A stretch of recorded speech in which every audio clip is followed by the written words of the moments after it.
What's up, ghosties? Welcome back to Tales of Spooky Coffee House. If you're new here, welcome to our podcast. I'm Chelsea. And I'm Veronica. And we're your hosts. On today's episode, we're going to be discussing our haunted location, the Goatman's Bridge, and Ooh. serial killer of the week, Amelia Dyer. And to end the episode, we're going to have a tarot card reading for one of our listeners. Yay! Yay! I'm excited. Okay. So, Veronica, what's up? What are you drinking? I'm drinking a couple of things. I have my water, and then I made pretty much the same coffee I had a couple episodes ago. The Starbucks cold brew with the caramel macchiato creamer. So still working on that, but it's bomb. I have a huge ass mug of it. So yeah, I'm chilling, man. What about you? What are you drinking? Same. I'm drinking regular coffee with caramel macchiato creamer. I am addicted officially. Mm-hmm. Hi, my name is Chelsea, and I'm addicted to fucking coffee creamer. Hi, Chelsea. So yeah, Veronica, I've got some What? questions for you. What's up, dude? Are you okay? I'm not sure. Ask me later. Okay, what's up? If you could have any superpower, hero or villain, what would it be? If I could have any superpower, hero or villain, what would it be? I would probably want it's between being able to summon Pedro Pascal or I don't know, invincibility. No, invisibility. No. Mind control. Mind control. There you go. There you go, mind control. That's what I would do. What about you? I am very at a loss for words for that answer. Why? I don't know. Okay, what's your superpower? What do you want? I would want to fly. Where would be the first? Okay, where would you? What?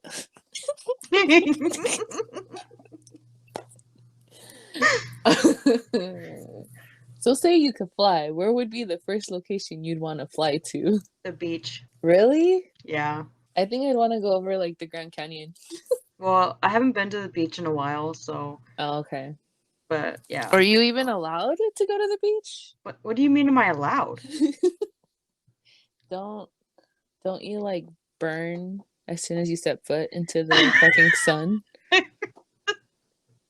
You're so dumb.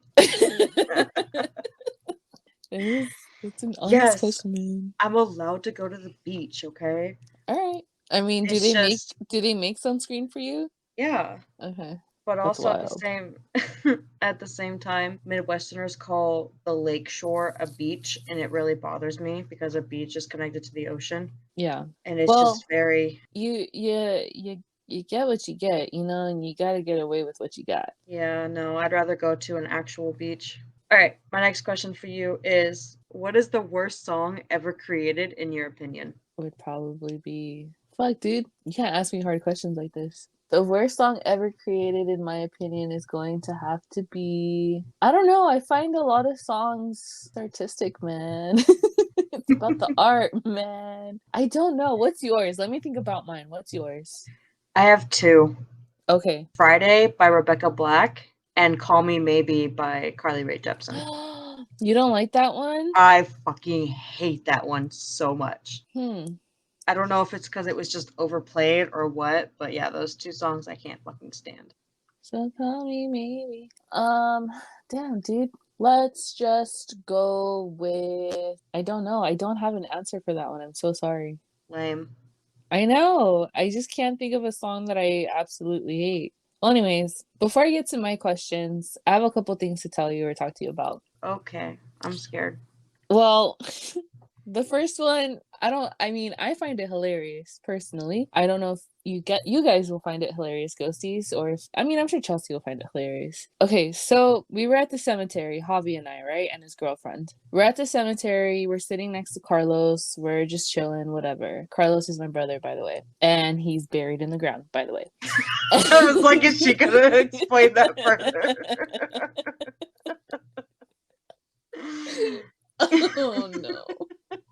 Okay, so we're sitting there and me and Javi are just like talking, whatever. And then he goes, man, someone's making sausages. Smells good.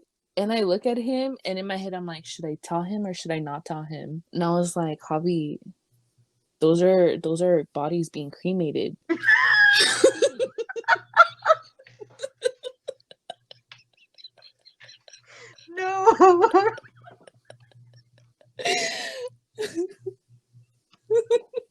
I was like, I don't think you want to be sniffing that, dude. He goes, how else am I supposed to breathe? And I just found it so funny because he was just so disturbed, but also there's nothing you can really do about it. But the first thing he looked for was smoke. He looked around the cemetery. He goes, I don't see no smoke. It's Dude, not they're a not fucking barbecue. I know. They're not grilling the bodies, dude. Like, Stop, I can't. and I was like, I'm so excited to like share that with Chelsea, man, on the podcast. It's gonna be funny. That's one of those moments that I wish you had recorded it. I would have Girl. loved to see his face. If I had known, he would have been out there. Damn, someone's grilling sausages. It smells good. Now every time he smells Ew! somebody cooking sausages. Oh no! Honestly though, that's gonna be our new like insider joke. I'm gonna go up to him next time I see him and be like, or even text him right now, like, yo, it smells like sausages. Oh my god, I'm crying. So anyways, that's one thing I wanted to talk to you about. Thought that'd be funny to share. Thanks for sharing. Or disturbing. You're welcome. Oh man. And the second thing I wanted to talk to you about, let's try to move on from that. I don't know if I've told you actually, but I finally got my Pedro magazine, my Mando. Yeah, I saw it on Instagram. I was excited for you. Yeah, and then, okay, so the first magazine I got was from my brother. And if you guys don't know what magazine I'm talking about, a couple weeks ago, Vanity Fair issued for June a magazine, and on the cover is like The Mandalorian, Ahsoka, what's his name? Obi-Wan and Andor. So I don't know if you guys remember the story about my brother buying me the Grogu doll, but you know, God bless him, right? So sweet. And with this, he sent me a picture one day randomly over text, and he was like, got you. And it was a picture of the magazine, like from the Amazon box or wherever he ordered it from. And I was like, dude, shut up. I'm so excited, right? Because I'm thinking at this point, well, my magazine's not gonna come in, the one I ordered, because it's been a while. And then my mom knocks on my door yesterday and she's like, look what I got. And I was like, what the fuck? I walk out and she's holding the magazine I ordered, and I was like, okay, cool, I get two. I get to frame one. Tell me why those fucking frames for a magazine are like $35. Like, why is it so expensive?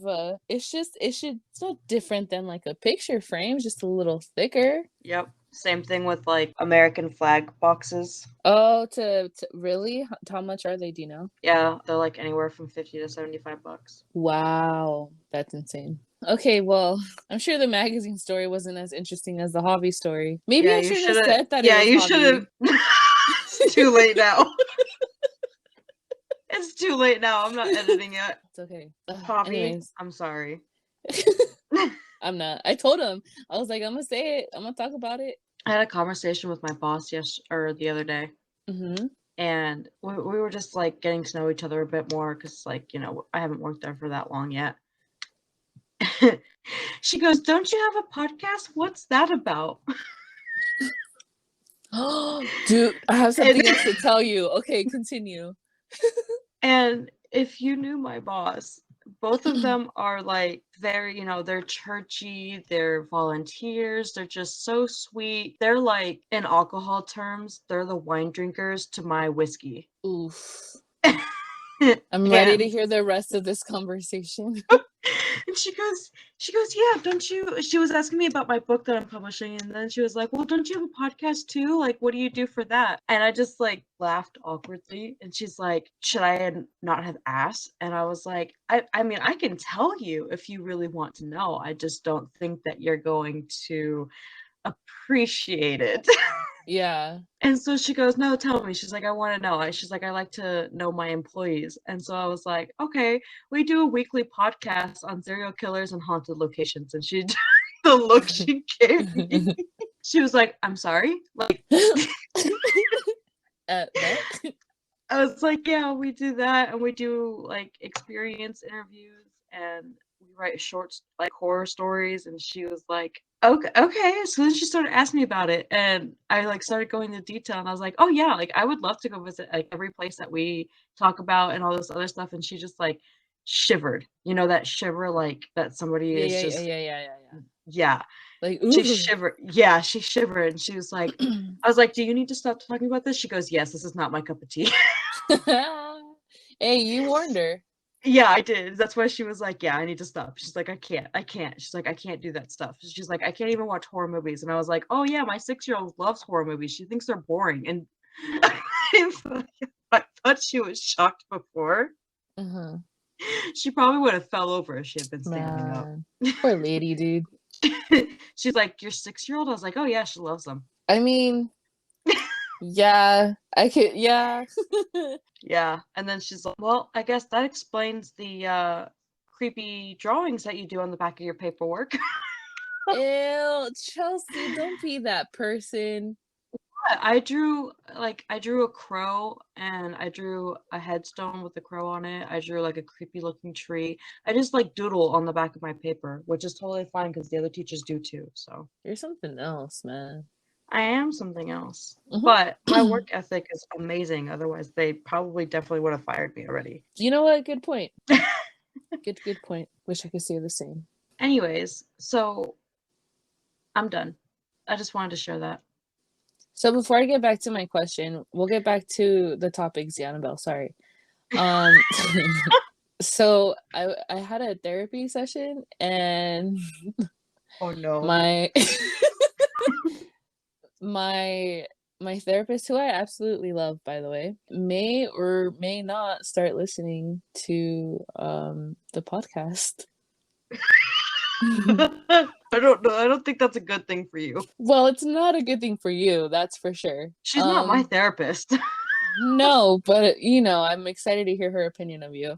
Like, all right, did you analyze her? Perfect. Let's talk about it. So what do you think? Because this is my opinion. I think Chelsea is very toxic for your mental health. Some of the things she says worries me. Yeah. Well, anyways, just wanted to I give you a wanna heads know. up. Not that it's gonna do anything. Please share your experience with me when she does start listening. I will. You should find out if she thinks I need to take the serial killer test. Well, not the serial killer test, like the fuck. What is it Chelsea, called? you don't need a fucking therapist to tell you that, honey. Okay. She Fucking thinks. take the test. Okay. The sociopath. There we go. Finally. What is the creepiest thing you've seen someone else do? It would be that experience at the Colorado Bridge. Really? Yeah, where your eyes and your face change. That's the creepiest thing I've ever seen someone do. All right, if my therapist is gonna start listening to this, let's not talk about that anymore. I'm just kidding. Yeah, I guess I can understand why that would be the creepiest thing for you. Like, I'm sorry. That comes before the dancing clown when I was little. Wow. Like, dude, that shit was like, no, don't be honored. That shit was terrifying.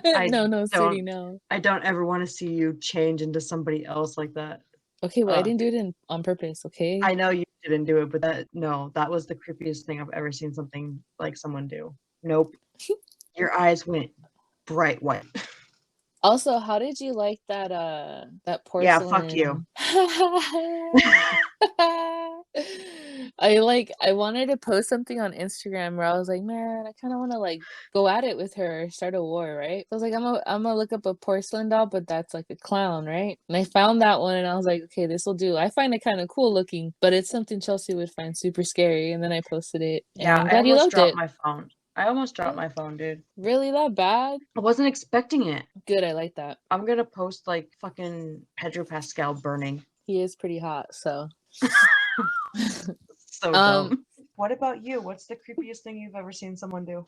Well, it was actually recent. I went hiking with my friend Osneve. And so we're on the trail, right? We're on the trail, we're walking, and then there's this guy behind us. And I don't like when people are walking behind me. So I'm like, all right, Osneve, let's just step to the side, let the people pass, whatever. So we let the person pass. It's a guy. Also, he looked kind of sketch. So we were like, yeah, let's just let him pass. And he walks in front of us, and he's wearing like a thick ass backpack. Like, like what the nerds, those backpacks used to look like? They're like packed with I don't know what inside and whatever. Mm-hmm.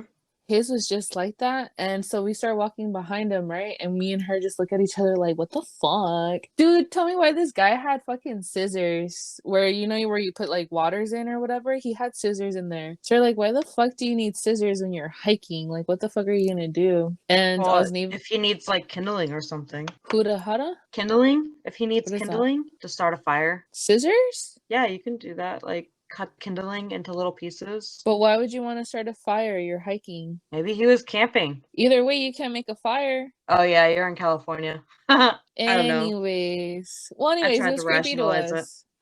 We did too. We were like, what do you like? Come on, you know, like I'm prepared with water and like a fruit bar. Scissors. But anyways, yeah, that's my answer. So my second question for you is, what is the most spontaneous thing you have done lately? I dropped a couple $100 to get my book published. That's pretty spontaneous, dude. Do you want to tell the ghosties what's going on? Sure. So I am publishing my debut novel. Yay. What? Novel. You said it for me. What? On August 1st. And I kept like pushing all my timelines back because when my grandfather died earlier this year, and the other day I said, fuck it, and I dropped a couple $100 to get all my stuff for it. I'm so excited for you. I'm so excited to like have my hands on it. Dude, me too. I got the sketch. I think I sent it to you, the sketch of the cover. Yeah. And I almost burst into tears. Like I am so excited. And it's literally just a fucking pencil sketch. I want to see a before and after picture. Like that's going to make me cry cuz it's like the idea, the outcome, you know? Yeah. Yeah. So that was like the most spontaneous thing because like we're very tight on money, and I was like, you know what, fuck it, I'm not gonna keep pushing it off because I've already been pushing it off for like a couple of years now. So yeah, what's the most spontaneous thing that you've done lately? That's a good question. It was your question. I don't know. I think for me personally, I know people are gonna be like, that's not spontaneous. For me, it is. That hike that I mentioned a bit ago, I think that was pretty spontaneous of me to do because I went into it. I've never been there. I don't know how long the hike is. I don't know what's at the end, how the hike's gonna be. So for me, it was like a challenge, especially like for my anxiety and my social anxiety. And the fact that I not only completed the hike, but I came out of it like more confident, you know, like I want to do something else. Like what else can I challenge myself with? I don't know. That's my answer. Take it or leave it. I'll take it. Cool. So Veronica, you want to get started on the haunted location of the week? Oh yes, I do. Okay, I'm so excited because this is a location that is definitely on my to-go list, and it is the Goatman's Bridge. I'm really excited. Oh my god. Okay. Old Alton Bridge, also known as Goatman's Bridge, was built in 1884 in Copper Canyon, Texas. Here's what is allegedly haunting the area. There is supposedly an 8-foot plus half man, half goat called Goatman, who is described as being covered in red or black fur, having black eyes, and huge horns. So, just that being said, do you think you'd ever want to visit that bridge? I mean, initially no, but like that's probably some like extinct creature or something. A half man, half goat? Yeah. Okay. I mean, have you never seen Narnia? Chelsea. Yes, I've seen That was a joke. That was a joke. I've seen the movie Narnia, yes. Well, I mean, how do you know there's not like a secret closet that it comes out of? If I could reach through wherever the fuck we're talking out of and just like punch you in the face, I would. Why? I'm being legitimately serious. You don't know what's out there. Anyways, it could be real. Okay, dude. All right. I'm a real boy.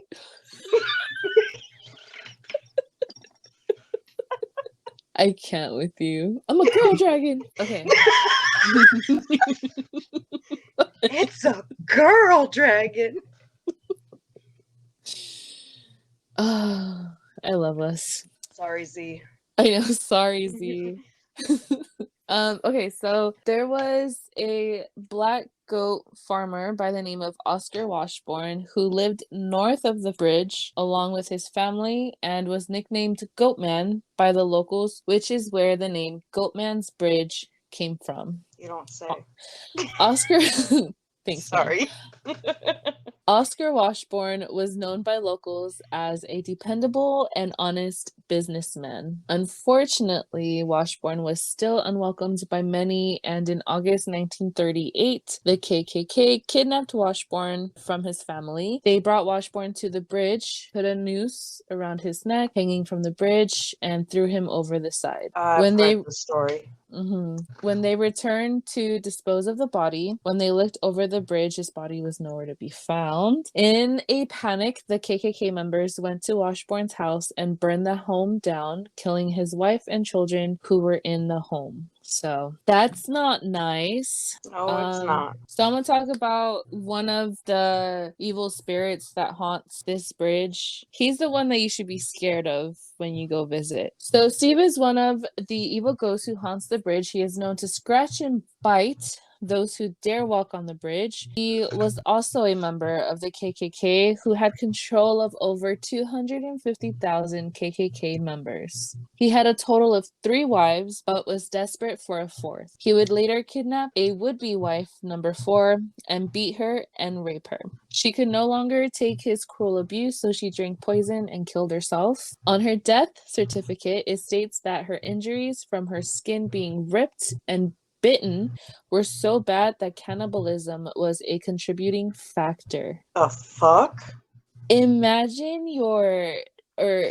someone's fucking injuries being so bad that it's considered cannibalism, dude. That's fucking insane. Many rituals have been done at Goatman's Bridge, which I'm sure has only brought more evil entities and demons. The rituals being held at Goatman's Bridge have even gotten so out of hand, get this, that the local pet stores have stopped selling cats due to the number of dead cats being found in the woods. No! Found in the woods that surround the bridge. Dude, no. Don't kill the fucking cats. They had to stop selling cats, dude, because of... That's so sad.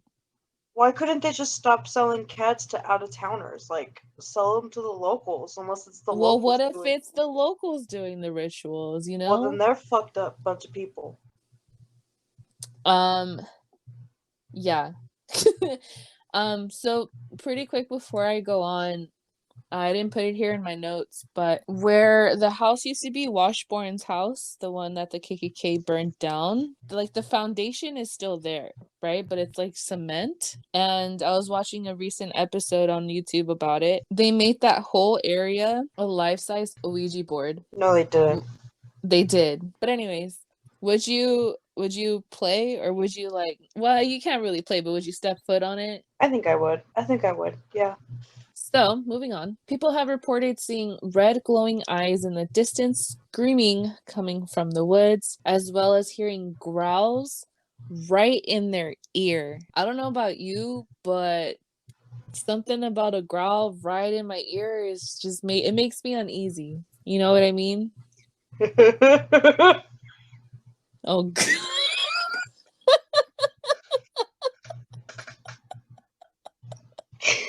All I'm gonna say. Stop. All I'm gonna say is there's 2 types of people in this world. Oh, man. That's all I'm gonna say. Keep going. I walked right into that one. Oh, man. Okay. My face is so hot and red right now. I'm almost done. There have also been suicides at the bridge, the most recent one being a 17-year-old teen. The Denton High School senior jumped into the creek from the bridge and drowned to death after suffering obvious trauma to his body. Now, all of that being said, knowing a little bit of the background there, would you visit the Goatman's Bridge? Yes. Cool! Okay, we're going. I'm excited. Okay. Sounds fun. Where is it?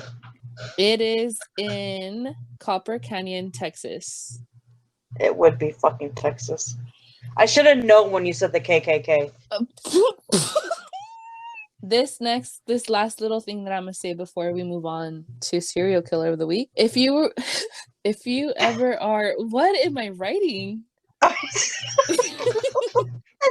You mean reading? No, I typed this like fucking all bad. If you are were if you are I don't know what's happening. Okay. So this last little section that I'm gonna fucking read before we move on is it's gonna be good for you and I since we're going. Hopefully Stephanie is with us, possibly Nick, but I don't think he'd be down. I don't know. Do you think he'd be down? I don't know. I don't even know what you're talking about. For Goatman's Bridge. Oh!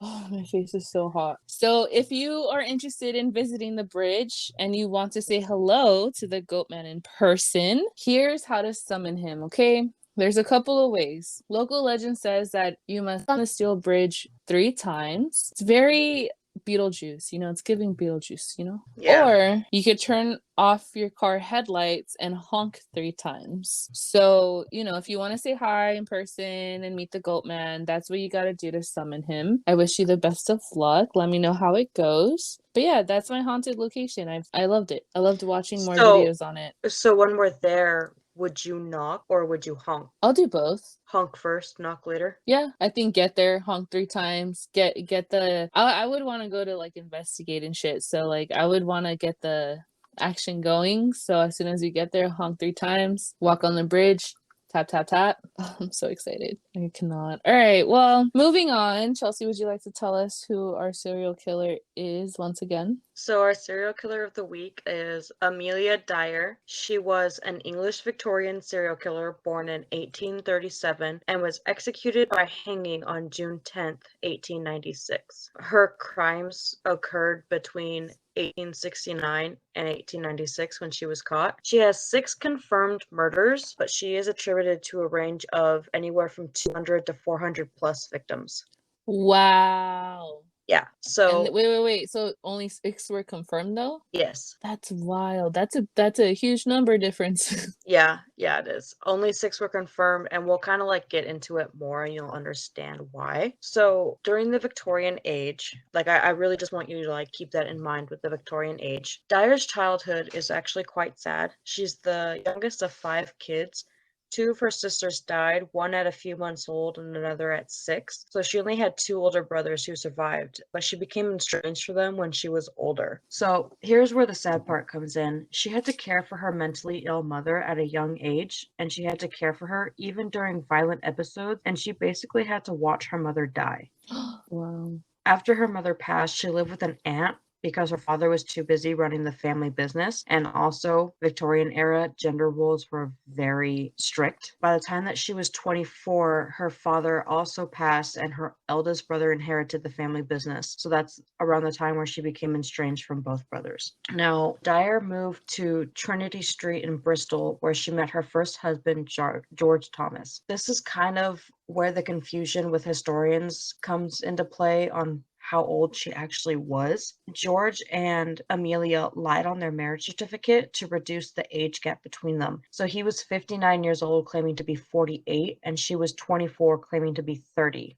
Wow. It kind of just became a fact. So it really confused historians on her history, but it's come to the conclusion that the marriage certificate is what messed everybody up. So after their marriage, she started training as a nurse, and during this time she met a midwife named Ellen Dane, who taught her about an easy way to earn money, which was called baby farming. Baby farming became popular during the Victorian era because of the 1834 Poor Law Amendment Act, which basically removed any financial obligation from the fathers of illegitimate children. How fucked up is that? There was actually a law stating that men did not have to pay for illegitimate children. Yeah, no, that wouldn't pass today for sure. So basically, baby farming is where they pay for taking in infants, and it's kind of the pay differed depending on the wealth of the parents. Since most women were lower class, they were usually charged around £5, which is about $200 today in American money. Whereas if their fathers were wealthy and they wanted to keep their involvement quiet, they could pay anywhere from £50 to £80 or more, which is the equivalent of anywhere from $2,000 to $3,500 or more today. And the sad truth is that many baby farmers at the time neglected the infants. It was pretty common to starve the babies to save money or quicken their deaths. And if they were noisy or required too much attention, it was a common practice to sedate them with opiates. Many of the babies didn't die of an overdose because they would starve to death first. And because of like the hush hush of the whole situation, it was difficult for police to track crimes because most coroners pronounced their deaths as like a lack of breast milk or something like that. Wow. Now, Dyer didn't start dabbling in the baby farming trade right away. She had just been introduced to it at that point. It wasn't until her husband died in 1869 that Dyer needed an income to support her and her daughter, Ellen Thomas. She began taking in expectant mothers and advertised that she would nurse and adopt babies, and she lied by assuring her clients that she was a respectable and married woman who would provide a safe home for their children. She did indeed marry again in 1872 to William Dyer, and they had 2 children together, Mary Ann and William Samuel. Mary Ann was very commonly known as Polly. Not many sources call her Mary Ann, even though that's what her given name was, which is really weird, but I didn't look more into it, you know. So Dyer eventually left her husband, and sometime between getting married and leaving him, she had begun resorting to murdering infants the moment she had the money. And this saved her tons of money in turn because she didn't care for them for very long or at all. She evaded police until 1879 when a doctor became suspicious at the number of infant deaths in her care. He reported her to the police, but instead of being convicted of murder, she was only sentenced to 6 months hard labor. Allegedly, this experience is what triggered her mental illness. So remember what I said about how she had to take care of her mother who suffered from mental illness? Dyer was released and she began to resume her nursing career. This is also when she began to be checked into asylums frequently due to her mental instability and suicidal tendencies, one of which she drank 2 bottles of an opioid tincture because she was under suspicion when a governess came to visit her illegitimate child and realized that the child Dyer said was hers didn't have the same birthmark that it had when she gave it up. So she survived that suicide attempt due to her tolerance to drugs from previous use. So when she was released, she returned to baby farming, but by then she had come to the realization that involving doctors to provide death certificates was proving to be an issue, so she instead began hiding the bodies herself. This led her to be able to avoid police for quite some time because of her frequent moving and use of aliases. However, police had been searching for her because of the numerous reports from parents looking to reclaim their children. So she was basically just, hiding because they were already suspicious of her. So the murder that started her downfall was that of Doris Marmon. Her mother was a popular barmaid named Evelina Marmon, and she needed to place her daughter into a living family until she could afford to care for her herself. So she met Dyer, who was going by the name of Mrs. Harding at the time, and she offered her services to foster Doris as she and her husband could not have children of their own. Dyer took the baby home, pawned its belongings, and wrapped white tape around the baby's neck. She's quoted as saying, "I used to like to watch them with tape around their neck, but it was soon all over with them." As sick as that is, it's worse when you realize that they didn't die right away. It took them a while to go. This whole thing is sad. Yeah, it's sad. So then she took the baby and wrapped it before hiding it in the Thames River. She didn't weigh the babies down enough, and one of them floated up and was found. There was a lot of evidence with the wrapped within the baby that pointed to Dyer, but police could not convict her because it was insufficient evidence, so they set up a sting. So when police arrived to her house, instead of the woman she was expecting during the sting, they discovered the raw stench of rotting flesh. But get this, no remains were found in the house. Can you imagine how long she kept infants there if the smell was so strong but there was no bodies? Yeah. That's fucking sick. So Ugh. in the house, despite not finding any bodies, the police did find enough evidence to convict her. And 11 days after Evelina handed over Doris to Dyer, she had to go and identify her 4-month-old daughter's remains. So Dyer's daughter, Mary Ann, who, like I said, was known as Polly to everybody else, and her husband, Arthur Palmer, were also charged with accessory to murder for helping Dyer, but both charges were dropped by the time she was executed. It took the jury 4 fucking minutes to find her guilty. Yeah, of course. Yeah. In her wait for execution, Dyer filled 5 books of confessions that she gave to the priest who visited her on her last night. And I don't know about you, but I would really love to read those books. Like, I love getting into serial killers' heads. Like, I want to understand what they're thinking. Like, it's fascinating to me that people, like, humans are capable of such evil when the thought of even hurting an infant just, like, kills me. You said 5 books of confessions? 5 books of confessions. Bruh. She filled 5 books. I wouldn't even have a chapter. Yeah, it's understandable how, even though she was only charged for 6, that how easy it is to go from that number to the 400. Yeah, it definitely makes more sense though. Yeah. So after her execution, adoption laws became more strict and gave police more power in getting rid of baby farmers. However, it didn't stop the trade. 2 years after her execution, an infant was found alive in a parcel at a railway by construction workers, and the babe had been given to a Mrs. Stewart. Now, rumors claim that Mrs. Stewart was actually Polly, Amelia's daughter, but they never caught her, and she was never charged for anything. Dun dun dun. Now, here's something interesting about this case, before I jump into the media section. Mhm. So, there's a speculation that Amelia Dyer is actually Jack the Ripper. Huh?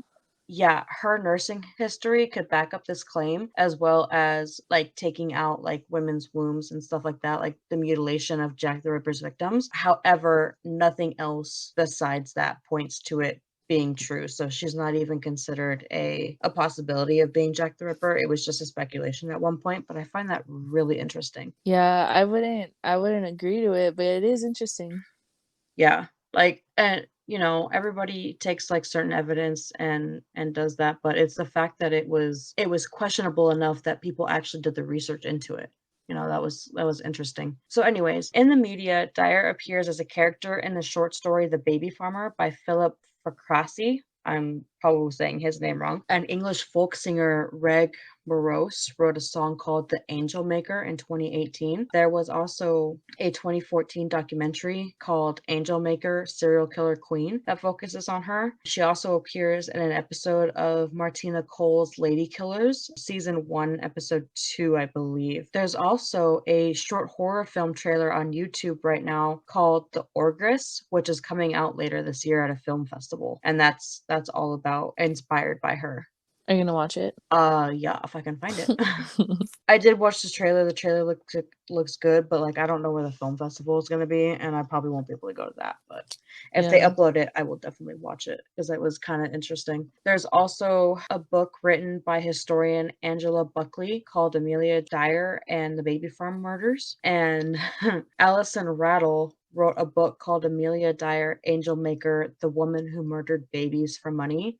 Now, I don't know about you, but the irony of her last name, Rattle, is not lost on me. Wow. Good catch. So anyways, that's my serial killer, Amelia Dyer. Well executed, man. Thank you. I'm a little bothered. Yeah, I was bothered too. She's actually, if she had indeed killed hundreds of infants, she would be the world's most notorious serial killer. But like I said, they only proved 6 murders, so.